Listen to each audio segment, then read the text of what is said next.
Do you see people, or do you see copies? We live in an era that worships the maverick, the disruptor, the unique soul. We tell children to be themselves. We put slogans on t-shirts about standing out. But that is a lie.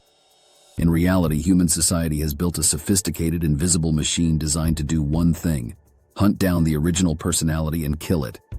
This isn't a conspiracy theory. It is biology. It is psychology. It is an algorithm. And today, we are going to open up the body and look at the organs. We are going to perform an autopsy on the human individual. But be warned, this investigation has a twist. Because you aren't just the victim of this machine, you are the mechanic. To understand why individuality is dying, we first have to understand why it hurts. And I mean that literally. It physically hurts to be yourself. Let's look at Case File A, the Asch conformity experiments of the 1950s. Imagine you are sitting in a room with 5 other people. The researcher shows you 2 cards. On one card, a single line. On the other, 3 lines of different lengths. You have to match the single line to its twin. It's easy. It's obvious. A child could do it. The first person in the group answers. They pick the wrong line. And the second person picks the same wrong line. Then the third. Now it's your turn. Your eyes tell you the truth. But your survival instinct screams something else. In the original study, 75% of participants eventually gave the wrong answer. They denied their own senses just to fit in with a group of strangers they would never see again. Why? Because of what happens here, the anterior cingulate cortex. Modern studies using a game called Cyberball have proven that social rejection lights up the exact same regions of the brain as physical pain. To your primitive brain, standing out doesn't mean bravery. It means death by predator. It means being left alone in the cold. Your biology is a coward. It is designed to keep you safe, not unique. Think of the last time you were in a group conversation. Someone said something you fundamentally disagreed with, something you knew was wrong. Did you speak up? Or did you nod? You didn't nod to be polite. You nodded because your brain was terrified of the tiny, stinging pain of silence. You killed a small part of your personality to buy safety. And you do it every single day. If biology is the internal prison, society is the external guard. In Australia and the UK, they call it tall poppy syndrome.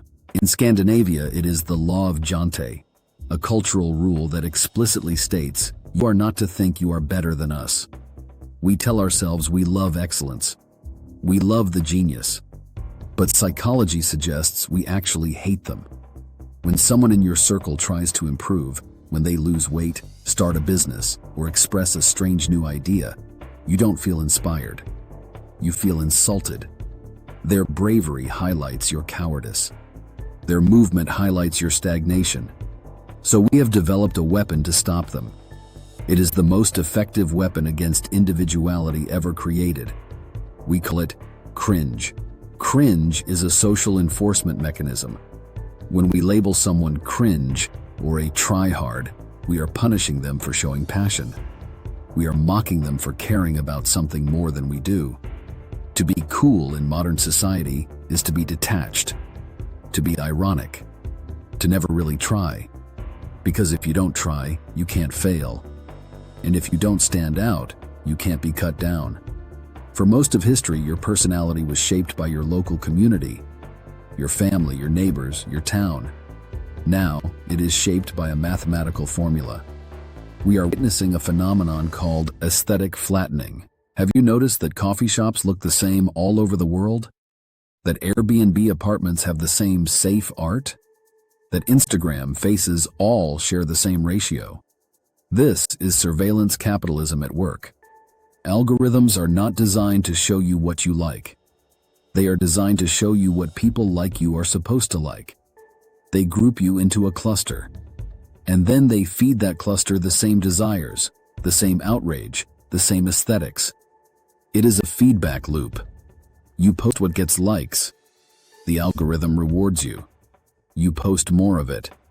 Eventually, you stop posting what you actually find interesting, and you start performing the character the algorithm has written for you. Open your camera roll right now. Look at your last 10 photos. How many of them are genuine memories?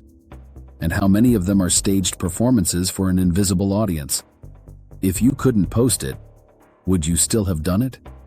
If the answer is no, then that experience wasn't yours. It belonged to the platform. You were just the tripod. When the individual dies, the mob is born. Psychologists call this de-individuation. When you join a crowd or an online pile-on, you lose your self-awareness. You stop being David or Sarah. You become part of a single giant organism. And that organism is hungry. History is full of witch hunts. We look back at the Salem trials or the French Revolution and think, how could those people be so cruel? But they didn't think they were being cruel. They thought they were being good. This is the seductive trap of the modern cancel mob. It feels righteous. It feels like justice. But if you look closely at the psychology, it isn't about morality. It is about dopamine. Destroying an individual bonds the group together. Sacrificing the witch makes the rest of the village feel safe. It defines who we are by defining who we hate. The next time you join a pile-on, the next time you leave a nasty comment on a stranger's video, ask yourself, are you doing this because you care about justice? Or are you doing it because it feels good to hunt? Finally, we have the clinical death of the weird. In the past, we had eccentrics. We had town fools. We had hermits. We had obsessive geniuses. They were difficult, yes, but they were part of the human tapestry. Today, we have the diagnosis. We have pathologized personality. If a child is too energetic, we sedate them. If they are too quiet, we correct them. If they are too obsessed with a niche topic, we worry about their social skills. We are creating a world of culture fit. Look at the modern corporate workplace. They claim they want innovation, but hire based on culture fit, which is just a polite way of saying, please don't be different. We have traded the messy, dangerous, brilliant individual for the safe, predictable, obedient consumer. We don't want humans anymore. We want NPCs. We started this autopsy looking for a murderer. We blamed biology. We blamed society. We blamed the algorithm. But the evidence points to a different conclusion. The death of individuality wasn't a murder. It was a suicide. We killed it because it was too heavy to carry. It is easier to be a copy. It is safer to be a number. It is comfortable to be asleep. So here is your final file. The next time you see someone who is too much, someone who is too loud, too intense, or too weird, and you feel that urge to mock them, that urge to call them cringe, stop. Ask yourself, are you laughing because they are ridiculous? Or are you laughing because they are free? And you are not. Dark Mind Files. Like, comment, share, and subscribe.